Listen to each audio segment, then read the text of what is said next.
byibuka amana ngaho nyibutse harya wa muntu watwaje umusaraba Yesu bamumereye nabitwa niyo mbita mwibuka utere namusubira inyuma sawa urakoze cyane iyo musaraba rwose ndabona ataraza ashobora kuba yarasomye ibyanditswe byera ashobora kuba byumva harya cya gisambo atari kimwe bavuga ngo ntibabambure atari baraba cya kintu cyavuze ngo nugera mu bwami bwawe uzanyibuke harya cyitwaga nde subira inyuma nimba utabyumva tere namusubira inyuma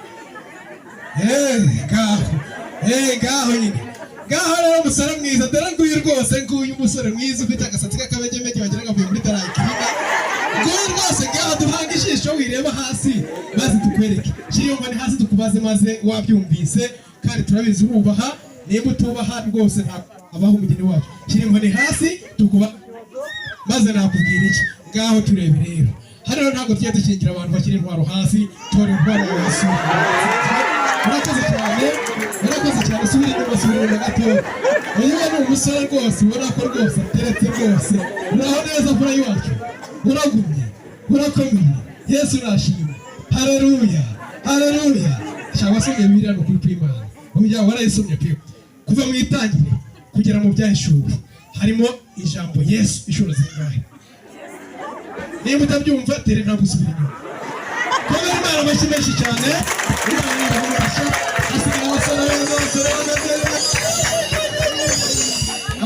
zari kuri urwarwo n'urucabana nuziyo nimba uzi yuko utari Venusti tere ntabwo usubira inyuma nimba uzi ko utari Venusti tere ntabwo usubira inyuma nimba utari Venusti yes kuba Imana bashimeshi cyane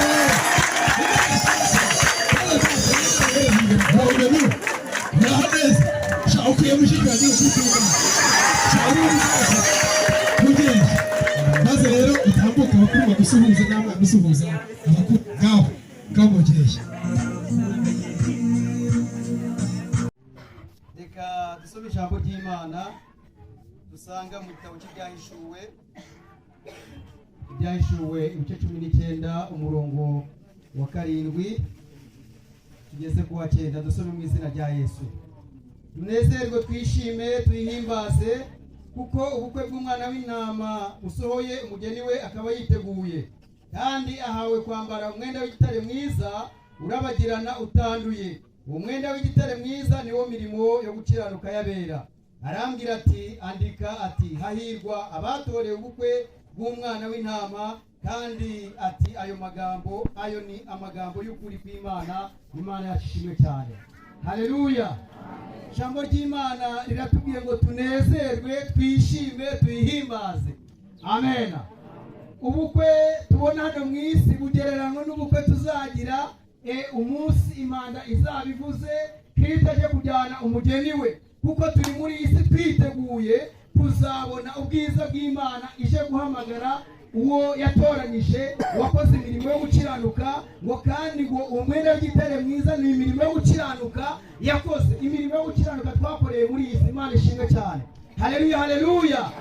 Dushimiye Imana rero yaduhaye uyu munsi kugira ngo twicare aha hantu turebe ibirori ndetse ngo ni igishushanyo cy'ubukwe tuzagira mu ijuru. Ngo ubukwe ngo bushushanye ubukwe bwo tuzagira mu ijuru, uko umugeni yitegura, uko umugeni yirimbisha abari kwitegura kugira ngo azatahe ubukwe. Imana yacu tugire neza. Haleluya.